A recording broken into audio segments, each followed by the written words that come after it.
우리가 수련회 이후에 새롭게 매일 성경을 다시 시작하죠. 수련회 동안은 우리가 무슨 말씀을 묵상했죠? 에베소서 말씀을 묵상했어요. 그리고 이제 수련회 이후 처음 함께 말씀을 나누는데 우리 매일 성경의 커리큘럼이 열왕기하입니다. 열왕기하 벌써 오늘은 8장 말씀을 나누려고 하는데 기본적으로 열왕기하는 무슨 뜻인지는 알고 가야 될 거 아니에요. 열왕기는 무슨 뜻이에요?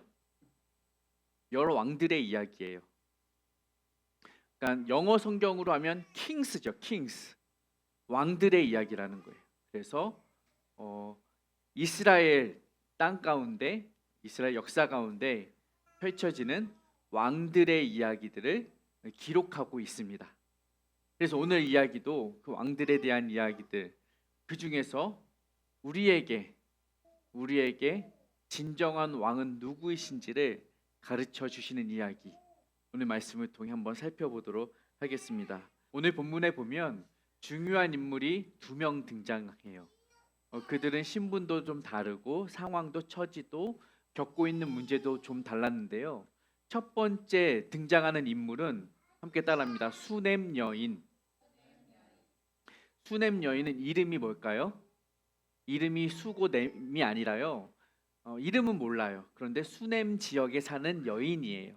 우리가 흔히 아는 사마리아 여인처럼 그렇습니다. 수넴 여인이 한 명이 등장하는데 이 사람은 하나님이 말씀하셔서 엘리사에게 너 잠깐 이 지역, 너 고향, 너의 집을 떠나 있어라라고 말씀을 해주셨어요. 1절에 보니까 왜 그랬느냐?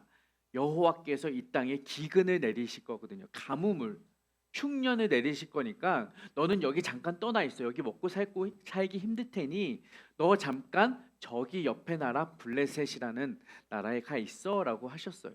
그래 그렇게 살다가 돌아왔어요. 문제는 돌아왔더니 자기 살던 집, 자기가 먹고 살던 그 전토, 그러니까 밭과 논과 뭔지 정확히 모르겠어요. 거기서 뭘 키웠는지는 모르겠지만 자신의 삶의 기업이잖아요. 땅은 유대인에게 있어 매우 중요한 하나님의 기업인데 그것을 다 잃어버린 거예요. 7년이라는 시간 동안. 그래서 이 여인이 어떻게 하느냐? 이거 찾아야 되잖아요. 먹고 살아야 되잖아요. 그래서 어떻게 하냐? 왕에게 찾아가요. 왕에게 찾아가서 왕에게 호소하는 거죠. 그랬더니 이 왕이 여차저차 자초지종을 듣더니 그 여인의 그 모든 것을 회복시켜 줍니다. 이 땅에서 떠날 때부터 이제까지 그간의 7년의 기간 동안의 소출, 소득, 그동안은 그녀가 여기서 농업을 땅을 지은 것이 없어요. 기경한 것이 없어요. 그런데도 그 땅에서 난 모든 소출까지 더해서 돌려주라는 거예요. 은혜죠. 감사한 일이죠. 이 여인이 사실은 굉장히 막막했을 거예요. 암담했을 거예요.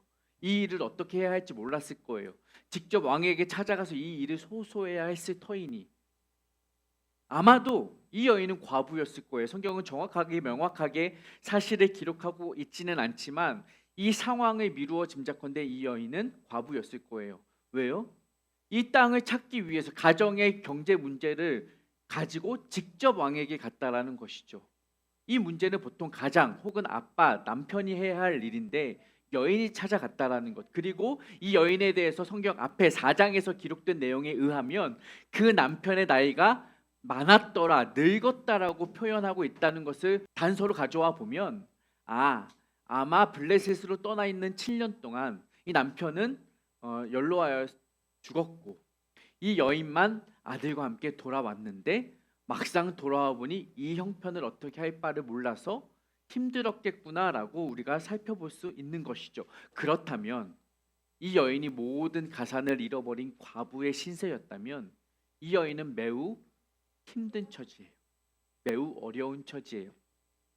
그 전에 그의 남편이 어떠한 지위에 있었든지 상관없이, 그 전에 그들이 얼마나 큰 경제력을 갖고 있었는지와 상관없이 현재 그녀가 처한 위치는, 그녀의 지위는 사회적으로 매우 약한 을의 위치라는 것입니다. 그러나 하나님께서는 이 여인을 그러한 어려움 가운데 내버려 두지 않으셨죠. 6절에 기록된 대로 하나님께서는 이 여인의 모든 것들을 다시 회복시켜 주시는 것을 볼 수 있습니다. 단지 이렇게만 이 여인을 도와주신 게 아니에요. 사실 이 여인에 대한 기록은 이 앞에도 여러 번 등장하고 있고, 이 앞에서는 어떤 일이 있었냐면요, 이 여인이 아이가 없었어요. 엘리사가 뭐라고 해요? 아들 낳을 거야. 그랬더니 여인이 또 콧방귀 끼죠. 아, 농담하지 마세요. 제가 무슨 아이를요. 대다수의 임신하지 못한, 잉태하지 못한 성경의 여인들이 보였던 반응도 똑같잖아요. 그렇죠? 어떻게 제가 아이를 가져? 살아도 코웃음 쳤잖아요. 그랬는데 이 여인도 마찬가지였어요. 그런데 정말 하나님 아들을 주셨어요. 얼마나 큰 은혜예요. 하나님이 이 여인을 돌보고 계시다는 거예요. 뿐만 아니에요. 얼마 후에 이 여인의 아들이 죽어요. 이게 또 무슨 일이에요? 주셨다가 데려가셔요. 그런데 어떻게 돼요? 하나님이 엘리사를 보내셔서 또 살려주셔요. 여인은요, 이 열왕기 앞에 보면요, 이 여인은 정말 큰 은혜를 누리는 사람이에요. 하나님은 이 여인의 어려움을 다 살피시고 하나하나 세밀하게 만져주시는 거죠. 그럼 우리는 질문이죠. 우리도 이런 은혜 누리고 싶잖아요. 우리도 이런 일 겪고 싶잖아요. 우리도 이런 회복 경험하고 싶잖아요. 어떻게 이런 일이 가능했느냐면요, 4장 8절부터 10절입니다. 여기서 그는 누구예요? 엘리사예요. 하나님의 사람인 줄을 즉 여기 수넴 여인과 남편은 알았던 거예요. 수넴 여인은 알았어요.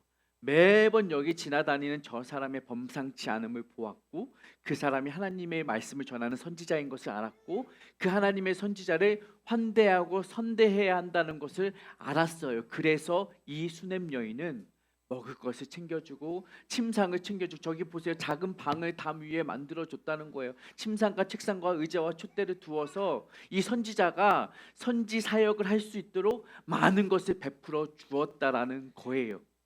하나님은 이걸 보신 거죠. 이 여인의 헌신, 이 여인의 섬김, 이 여인의 봉사, 이 여인의 희생, 하나님의 일을 위한, 하나님 나라를 위한, 하나님의 사람을 위한 이 여인의 노력을 하나님은 아시는 거예요. 그래서 이 여인의 또한 어려움도, 이 여인이 엘리사를 돌보았던 것처럼 하나님은 이 여인의 어려움을 돌보아 주셨다라는 것이죠. 여러분에게 이러한 하나님의 은혜가 있기를 소망합니다. 여러분이 하나님의 사람을 위하여서, 하나님의 나라를 위하여서, 하나님의 교회를 위하여서 섬긴 것들, 봉사한 것들, 희생한 것들 얼마나 많습니까? 하나님께서 그 땀과 눈물을 크게 더하여 갚아주시기를 소망합니다. 그 은혜를 매일매일 누리시기를 바랍니다. 여러분, 그런데 여러분, 우리가 이렇게 봉사하고 섬기면 그것을 하나님이 매번 이렇게 따박따박 갚아주시나요? 그러니까 물론 우리는 그걸 알죠. 하지만 현금 입출 딱 누르면 나오고 이렇게 되던가요? 꼭 그렇지만은 않더라는 거예요. 왜 그런 거 보니 여러 가지 이유가 있겠지만 중요한 한 가지 이유가 있어요. 그것은 뭐냐면요, 봉사에 보상이 주어진다고 해서 보상을 위한 봉사를 할 때 하나님은 그것을 기뻐하지 않으셔요. 봉사를 하더라도 그 저의에, 그 바탕에 이 봉사를 하면 누가 알아줄 거야, 이 봉사를 하면 하나님이 갚아주실 거야, 이것을 전제로 하기 시작하면 하나님이 그 마음을 모르지 않으셔요. 하나님이 그 의도를 다 알고 계셔요. 우리가 자기를 드러내거나 자기를 높이거나 자기 만족을 위해서, 자기 자랑을 위해서 하는 봉사들, 우리는 그렇지 않다라고 위장하고 포장해서 봉사하지만 하나님은 그 마음속에 있는 걸 다 아셔요. 그래서 그런 것들에 대해서 하나님이 기뻐하지 않으셔요. 베드로전서 4장 11절 말씀입니다. 우리가 봉사를 하면요, 내 힘으로, 내 이름으로, 내 자랑으로 하는 것이 아니라 하나님의 힘으로 하는 거예요. 그렇게 해서 내 무언가가 영광 받는 것이 아니라 누가 영광 받으라고요? 하나님이 영광 받으시게 하라. 나의 봉사로 누가 영광 받으셔야 한다고요? 하나님이 영광 받으셔야 한다고요. 물론 그렇게 했을 때에 하나님이 보상을 주시는 것은 맞지만, 이것을 함으로 내가 영광을 누려야지, 은혜를 누려야지, 칭송을 받아야지, 스포트라이트 받고, 어이구 집사님 어떻게 그렇게 잘하세요, 어이구 권사님 그 일이 너무 귀해요, 이러면서 아유 뭐 제가 뭘요, 뭐 이렇게 좀 하지만 그래도 내 안에 의가 좀 있잖아요. 내가 좀 잘했나 보다, 내가 좀 할 만한 일 했나, 이런 것들을 하나님은 좋아하시지 않으시고, 물론 우리 마음에 그런 마음이 들죠. 감사하죠. 그렇게 누가 칭찬해 주면. 하지만 그것을 목적으로 삼아서는 안 된다라는 거예요. 우리의 목적은 어디에 있어야 된다? 하나님이 영광을 받게 하려. 저와 여러분의 섬김이, 저와 여러분의 봉사가 하나님의 영광을 드러내길 소망합니다. 우리 교회의 모든 사역이, 우리 교회의 모든 모임과 예배가 하나님께 영광을 높여드리기를 소망합니다. 그래서 하나님을 섬긴다라는 것은 아주 중요한 기준이 있어요. 뭐냐?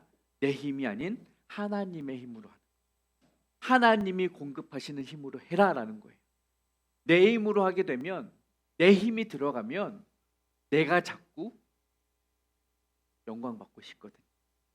근데 분명한 것은 사실 내 힘으로 할 수 없을 뿐더러 우리의 목적은 하나님의 힘으로, 그러니까 우리의 수단은 하나님의 힘으로 해야 한다라는 거예요. 제가 부목사였을 적에 한 가지 예를, 경험을 말씀드리고 싶은데요. 교회에서 대표기도 우리는 안 하지만 우리도 언젠가 해야 되는데, 아무튼 대표기도할 때 뭐 여러 가지 위해 기도할 때 목사님도 위해 기도하잖아요, 그렇죠? 담임 목사님을 위해 뭐 이렇게 저렇게 기도했어요. 온갖 좋은 말로 기도했겠죠. 제가 목사님 위해 기도하고, 그리고 이어서 뭐라고 기도를 했냐면, 목사님과 함께 동역하는 부목사와 전도사들에게도 하나님 은혜와 지혜를 주세요 했죠. 해야 해요, 안 해야 돼요? 해야 돼요. 했어요. 그런데 그 다음 주 교역자 회의 시간에 담임 목사님이 저한테 뭐라고 하냐면, 김종 목사, 당신이 나를 뭘 도와? 부목사들이 무슨 나의 동역자야? 이렇게 말을 하는 거예요. 눈이 땡그레지죠. 제가 꿀먹은 벙어리가 됐어요. 원래도 뭐 대답은 안 하지만 뭐라 할 말이 없더라고요. 들었더니, 당신들은 나의 지시와 명령을 따라 일하는 사람이지 뭐가 당신이 나를 돕느냐, 이런 말이에요. 물론 이분이 하나님이시라면, 이분이 하나님이라면 그렇게 말씀하셔도 돼요. 그런데요, 사람은요 혼자 일하는 사람이 아니에요. 혼자 다 할 수 있었으면 왜 부목사를 두고 왜 전도사를 고용합니까? 혼자 못해요. 여러분들 사역을 해보세요. 혼자 하셔요? 저와 함께 있지만 우리 전도사님 두 분 때문에 저는 이 일을 하는 거예요. 여러분들 전도사님 두 분 위해서 많이 기도하셔야 돼요. 많이 응원하셔야 돼요. 많이 격려하셔야 돼요. 이분들이 우리의 귀한 동역자라는 거예요. 사람은 그래요. 혼자 다 할 수 없어요. 내 힘만으로 할 수가 없어요. 그러나 하나님은 어떠셔요? 하나님이 우리의 도움을 필요로 하셔요? 하나님이 우리의 힘을 필요로 하셔요? 아니에요. 하나님은 스스로 계시는 분이고, 하나님은 스스로 존재하시는 분이에요. 하나님은 모든 것을 아시고 모든 것을 하시는 전지전능하신 분입니다. 아멘. 하나님은 그런 분이셔요. 그러니 분명히 말씀드리자면, 우리는 하나님을 위해 일하는 사람들은 아닙니다. 이해가 되세요? 우리가 일을 할 때 우리가 하나님을 위해서, for him, 그분을 위해 일한다라는 것은 조금은 틀린 생각이에요. 왜요? 그분은 우리의 도움을 받으실 필요가 없기 때문에. 그러니까 우리가 하나님의 일을 한다고 할 때는, 하나님을 위해 하는 것이 아니라 하나님을 통해 하는 것이에요. 하나님이 주시는 힘을 통해 우리는 일을 한다는 것이죠. 하나님 안에 거하며 일을 한다는 거예요. 그분으로 인하여 일을 하는 거예요. 이해가 되세요? 그분의 일을 위해서 우리가 어떠한 도구는 되지만, 우리가 그 궁극적인 인자 원인이 되지는 않는다는 거예요. 그 궁극적인 원인, 그 힘, 능력은 우리의 힘으로 나오는 것이 아니라 그분이 공급해 주시는 힘으로 하는 거예요. 그러니 우리가 아무리 많은 노력과 능력을 더하여 하나님을 일을 한다고 하지만 그럼에도 불구하고 우리는 하나님 앞에 부족하다는 거죠. 우리가 최선을 다해 하나님의 일을 하지만 그마저도 하나님 앞에서 우리는 부족하다라는 거죠. 왜요? 그래서 우리는 그 일을 할 때 내 힘으로 할 수가 없는 거예요. 내 힘으로 아무리 해도 부족하니까, 야트막하니까, 연약하니까, 그래서 우리는 우리의 힘으로 할 수가 없으니 누가 공급해 주시는 힘으로 해요? 하나님이 주시는 힘으로 한다는 거예요. 여러분, 그러므로 이 모든 일을 했을 때 드러나는 것은 내가 아니라는 거예요.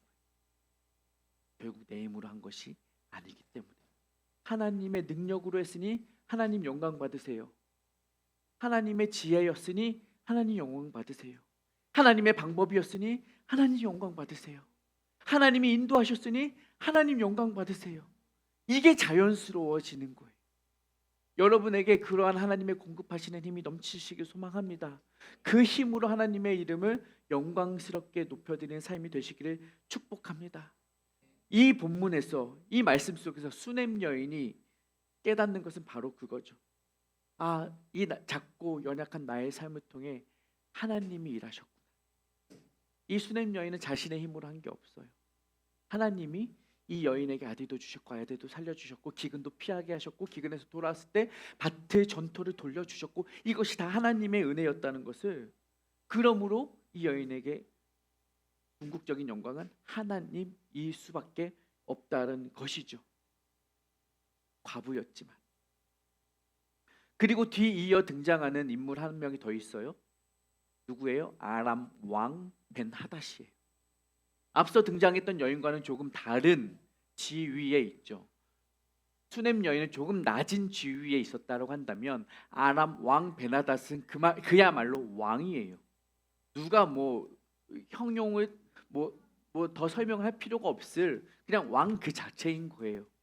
그런데 이 사람에게도 문제가 있었죠. 병이 들었어요. 그래서 신하 하사엘을 누구에게 보내느냐? 엘리사 선지자에게 보내요. 저기 용하디 용한 선지자가 있다더라 소문을 들은 거죠. 그래서 자기 신하를 보내서 물어봐요. 내 병이 나을 수 있겠느냐 없겠느냐. 이거라도 알고 싶은 거예요. 낫는 거 낫게 해달라. 이거는 차치하고서라도 내 수명이 어디까지인지라도 알고 싶은 거예요. 보냈어요. 하사엘이 물어요. 그랬더니 엘리사가 뭐라고 대답을 하는? 낫긴 하는데 금방 죽을 거야. 아유 안타깝네 라는 말을 누가 해요? 엘리사가 누구의 말을 빌어해요? 하나님께서 알게 하셨다는 거예요. 그러나 여호와께서 내게 알게 하셨다라는 거예요. 이 모든 것을 알게 하신 분이 누구라고요? 여호와께서 하셨다는 거예요. 여호와께서. 왕의 생사를 결정하시는 분이 누구라고요? 여호와시라는 거예요. 이 나라의 왕을 올리고 내리는 일을 누가 하신다고요? 여호와께서 하신다라는 거예요. 여러분의 삶을 좌지우지하시는 분이 누구시라고요? 여호와께서 하신다는 거예요. 이 나라의 흥망성쇠를 다스리시는 분이 누구시라고요? 여호와께서 하신다는 거예요. 우리 하나님이 그 모든 일을 하신다는 거예요. 그러니 수넴 여인이나 아람 왕 벤하닷이나 동일하게 깨닫는 것은 뭐냐? 이 일을 이루시는 분은 여호와다라는 거죠. 내가 아니라, 내 힘이 아니라, 내 지식이 아니라, 내 능력이 아니라, 내 노력도 아니라 여호와께서 이 모든 것을 하고 계시는구나.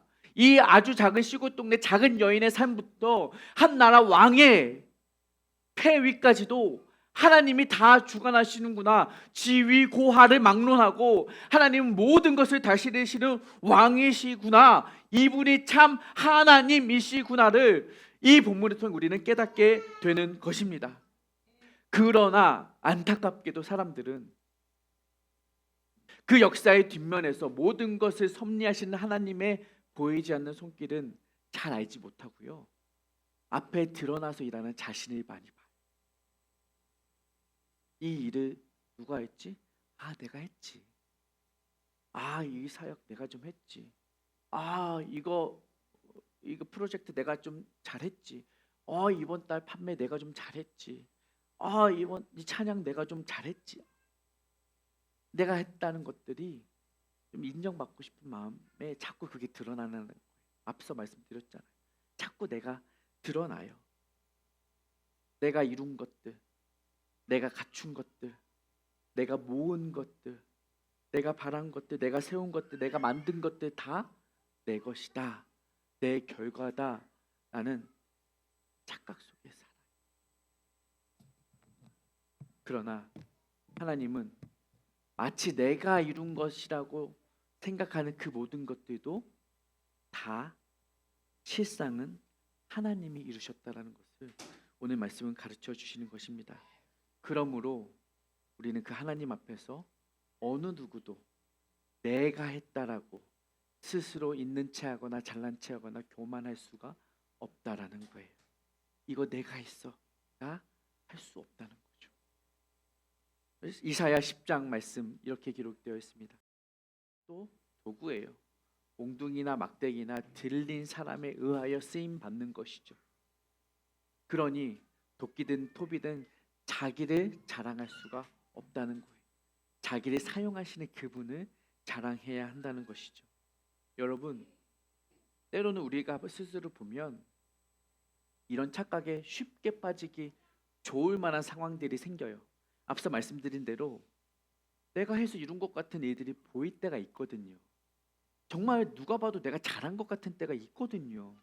심지어 누구도 가지지 못한 재능 혹은 달란트라 불리는 것들이 나에게만 있는 것 같은 때가 있거든요.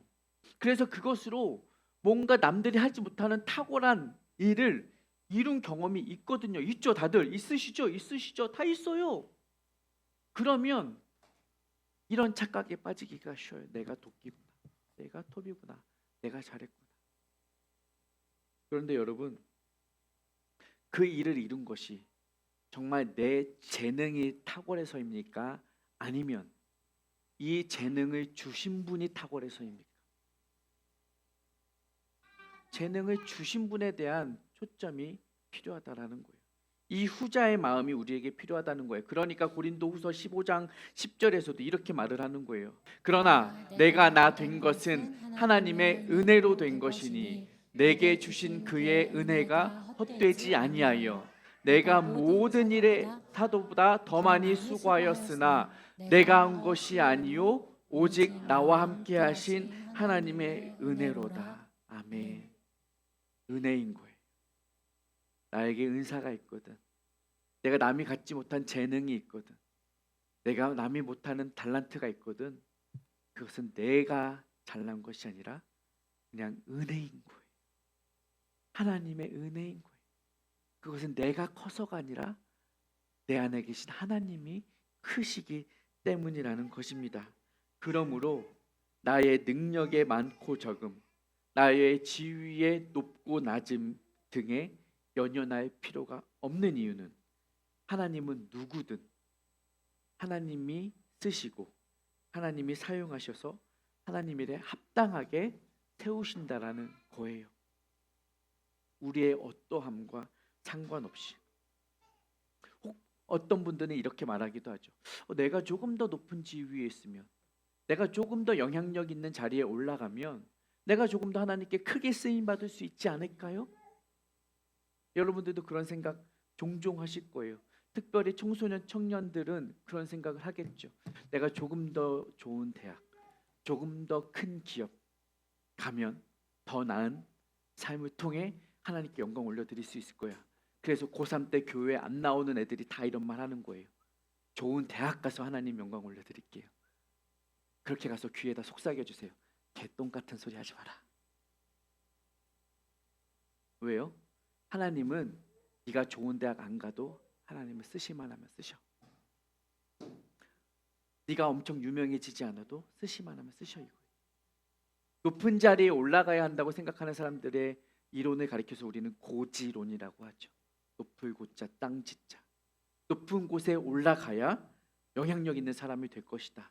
정치인이 되어라, 대학 교수가 되어라, 의사가 되어라, 변호사가 되어라, 사업가가 되어라, 유명한 연예인이 되어서 시상식장에서 이 모든 영광을 하나님께 올려드립니다. 해라.